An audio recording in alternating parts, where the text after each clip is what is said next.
Hello everyone, this is Mario. Welcome to my channel and to stage 16 of La Vuelta 2019 in Pro Cycling Manager.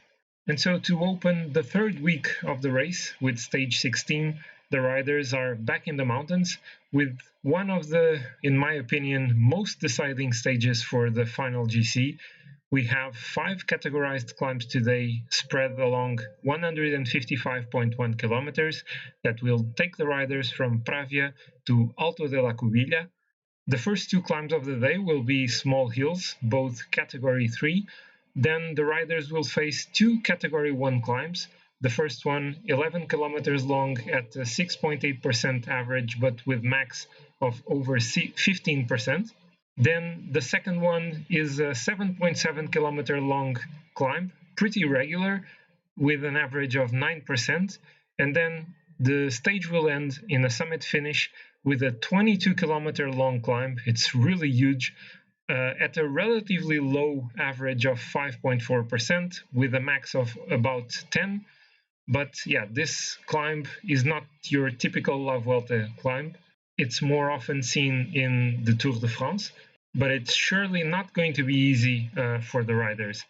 So we start this final week with Alejandro Valverde second in the GC, 1 minute and 8 seconds behind Primož Roglic. So the goal, of course, will be to take Valverde to the lead and to win this Vuelta. The work will start today. I will probably be on the attack with Alejandro Valverde. It will all depend on how Alejandro Valverde will be feeling during the stage, but the idea is to go with him on the attack. And so the riders are now departing from Pravia. Fortunately, the whole team is having a really strong day, and especially Alejandro Valverde and Nairo Quintana are both on a +2 race day condition for this stage. So yeah, I need to really take advantage of that. And today I decided against taking one of my riders in the breakaway. I could think about going with Marc Soler in the front so that he could keep collecting mountain points. But well, I will go all out for Valverde on this one. So I will just keep all my riders in the peloton for this stage. And so currently we have 2 groups of riders in the front of the race. They are about to join themselves, to merge. So we have in total 15 riders in the front. They are now approaching the first category 3 climb of the day with Jetsebol leading the group. Let's see who is going to attack. Jetsebol has some mountain points already, so he might try the attack. But actually no one is trying to go for the points. Bol is now going, followed by Hugh Carty. So yeah, Bol is taking the points here with no one else really contending for them. Apparently no one else is interested.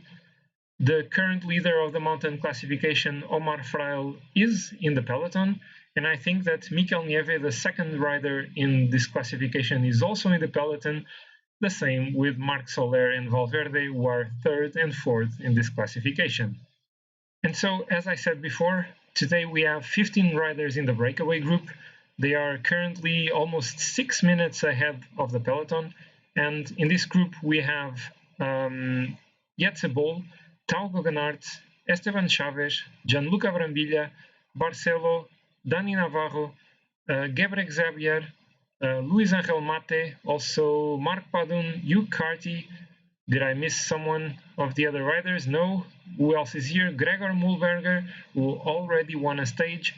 Then we have Jesus Herrada, Dylan Toons, and Davide Formolo.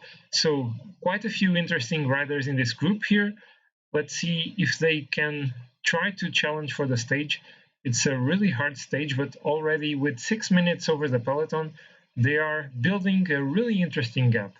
And so the breakaway is now 1.3 kilometers from the top of the climb, and Esteban Chaves is launching the attack for the KOM points. It's kind of pointless because he doesn't have any yet in this classification. Maybe he's just trying to protect the lead of Mikel Nieve. And is he going to be the first one? Yes, he's followed by Tao Geoghenaert and then Dani Navarro taking the final point in this one. And so the riders in the peloton are now starting the ascension to Puerto de Marabio. They are currently trailing by 7 minutes behind the riders in the breakaway, who are now on the steepest parts of this climb, but well, they will still reach the top of the climb surely ahead of the peloton. And in the peloton, I decided to put my team pacing at the front with Erviti and Arcas pacing. So yeah, since Valverde and Quintana are having a strong day today, my goal is to wear out the other teams, especially Jumbo-Visma, so that they drop some riders and then leave Roglic without any help in the end. And so we now have the attacks for the KOM points at the top of Puerto de Maravio, and it's going to be Hugh Carty taking the top points here, followed by Brambilla and Dani Navarro. So still Omar Fraile leading comfortably in this classification. None of the riders in the breakaway are really threatening, and I'm still controlling the pace with Arcas and Erviti. I dropped the pace a bit so that both of them can survive in this climb. And if possible, they will try to do the same thing as they did here on the next one, on the climb to Alto de la Cobertoria. And so we are now about midway through the second Category 1 climb of the day. Jorge Arcas is now out of energy, so we won't be able to keep pacing at the front. I will just drop him now, and Erviti will now relay for a bit at the front. Is almost out of energy as well, so soon I will start pacing with one of my other riders. So I want to try to keep the pace going. So I will go with Nelson Oliveira now to the front and start using Rojas to protect Nairo Quintana. In the meantime, Dylan Toombs is the first one at the top of the climb to Alto de la Cobertoria. Then I think it was Esteban Chavez and Davide Formolo. So yeah, the breakaway group is completely shattered now. And going back to the peloton, Nelson Oliveira is no longer the one pacing at the front. Now it's Pavel Poliansky pacing, and the pace has increased quite significantly. I need to increase the effort with Quintana, Valverde, and Soler. And Pedrero is also getting really short of energy. Maybe the energy gel wasn't really needed now. Let's try to survive here with Nelson Oliveira so that he can recover some energy in the downhill and then help in the final section of the race.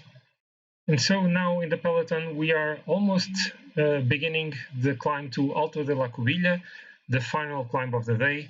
We are trailing by 5 minutes behind the riders in the breakaway. There is a 9-man group in the front, a few minutes ahead of a 4-man group, and Nelson Oliveira's work is about to finish for today. So I will now take Pedrero into the relaying job and protect Alejandro Valverde with Marc Soler. So let's try to keep forcing things and rest. Nelson Oliveira is done an amazing work today, so he deserves to rest a bit now. So once again, Nairo Quintana is feeling a bit stronger than Alejandro Valverde in today's stage, but well, I need to work for Valverde, so Quintana will be doing that in the end of the stage. And now with Pedrero almost out of energy, I will start relaying with Rojas at the same pace at 75. So let's try to force things. I won't protect Nairo Quintana now, and then later on, he will be the one pulling Alejandro Valverde. And so now the peloton is about 10 kilometers from the finish line. We closed the gap to 3 minutes to the riders in the breakaway. Rojas is now out of energy, so I will start pacing with Marc Soler and use Nairo Quintana to protect Alejandro Valverde. So let's see if Soler can do something. Miguel Angel Lopez is going on the attack, so let's try to force the pace now a bit with Marc Soler. Let's go at 82. I'm not really worried with Pogacar and Miguel Angel Lopez for the GC. Let's try to keep Valverde here in a good position with Marc Soler working at the front of the group. And I wanted Quintana to protect Valverde, he was relaying instead. I must have misclicked on something. So let's use the energy gel on Marc Soler. We are 6.5 kilometers from the top of the climb, and Soler is now almost done for today. And let's now start pacing with Quintana and taking Alejandro Valverde on his wheel. It's the final two riders I have for today. And let's see if we can create some havoc in this group. Let's pace at 80.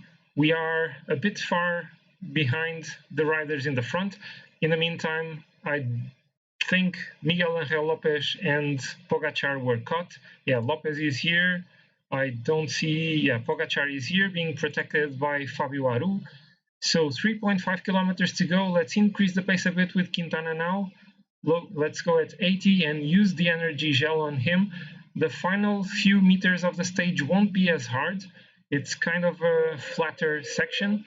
So let's actually increase the pace to 90 with Quintana and now use the energy gel on Alejandro Valverde. We are still 2 minutes behind the rider in the front with still Dylan Teuns. So let's see, Quintana now at 93, 1.5 kilometers to go. I cannot go this hard with Quintana. And now, final kilometer, let's push the pace now a bit with Quintana. And now let's go for the sprint with Alejandro Valverde. And Dylan Teuns already won the stage. And Valverde is going to be second ahead of Primoz Roglic. So he will only gain 2 seconds on the Slovenian. But it was quite a strong performance by my team. Nairo Quintana still finishes fourth. So I don't know if there's going to be a gap to Jakob Fuglsang. Maybe he will take the third spot in the GC after this stage. And so Dylan Teuns takes his second stage win of this La Vuelta. He had already won on stage 2 of this race. In the GC, Primoz Roglic still leads. His lead is now a bit smaller, but only by 2 seconds. Still 1 minute and 6 over Alejandro Valverde. Nairo Quintana is now just 2 seconds behind Jakob Fuglsang. In the mountain classification, there were no changes in the top 3 riders. Omar Fraile is still leading ahead of Marc Soler and Mikel Nieve. Alejandro Valverde once again increases his lead in the points classification, now 22 ahead of Primoz Roglic, and once more increasing his lead in the best young rider classification, Miguel Angel Lopez now has 2 minutes and 24 over Tadej Pogacar. No surprises as well in the team classification, as Astana is still leading, now with 15 minutes and 45 over Movistar. So I'm quite happy with the performance by my team today. We really tried to do something. We tried to force the pace with all my team. In the end, Nairo Quintana was working for Alejandro Valverde. He did manage to end the stage ahead of Primoz Roglic, but both on the same time. Valverde took 6 seconds of bonus and Primoz Roglic took 4. So yeah, it wasn't a big time advantage that Valverde won on this one, but still, every second counts. So 2 seconds is not something we can throw away. Also, Nairo Quintana took 12 seconds over Jakob Fuglsang on this one. And with that, now he's only 2 seconds behind the Danish rider from Astana.